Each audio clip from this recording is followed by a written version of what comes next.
রাসূল ডাকতেছেন, সাহাবীরা রে, আমার এই শহীদদেরকে দাফন করে দাও। শর্ত হলো গোসল দিও না, রক্তমাখা জামা কাপড়গুলো পাল্টাইও না, এই রক্তমাখা জামা সহ দাফন করে দাও। হাসরের ময়দানে আমি নবী এই শহীদগুলো লইয়া আল্লাহর আরশের কিনারে যাইয়া দাঁড়াবো, দেখাবো আমার উম্মতের মতো কেউ নিয়ে আল্লাহকে পাওয়ার জন্য এইভাবে কষ্ট করেছে।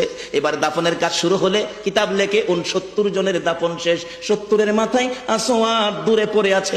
আমার নবী 2 কদম সামনে গিয়ে দেখে আসওয়াদ নতুন তরবারি হাতে চিত হয়ে পড়ে আছে, শহীদ হয়ে গেছে। আমার নবী ডাকে, রে আসওয়াদ, মদিনার হুর বিয়ে করতে পাঠাইছিলাম, মদিনার হুর বিয়ে করলি না, যুদ্ধের ময়দানে জীবন দিয়ে বিদায় হলে।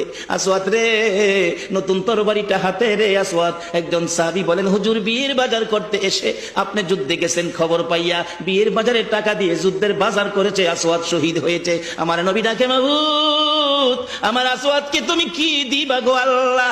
মদিনার হুর নিল না, রাসূলের পক্ষ নিয়ে জীবন দিয়ে দুনিয়ার থেকে বিদায় হলো, আমার আসওয়াদকে তুমি কি দিবা গো আল্লাহ? আসওয়াদের লাশটা ধরে ধরে কবরের দিকে নিয়ে আসতেছে। গোসল লাগবে না, কাফন লাগবে না, শুধু দাফন করে দিবে।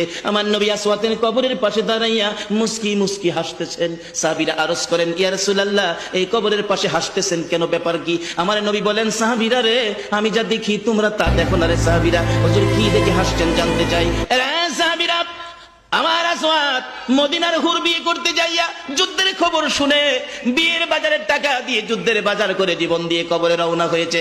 আমি নবী আসওয়াদের কবরের পাশে দাঁড়াইয়া দেখি রে, আমার আসওয়াদের কবরে মদিনার হুরের পরিবর্তে আমার আল্লাহ জান্নাতের হুর পাঠাইয়া দিছে। এমন একটা বাজার যদি আমাদের জীবনে হয়ে যায়, আমরা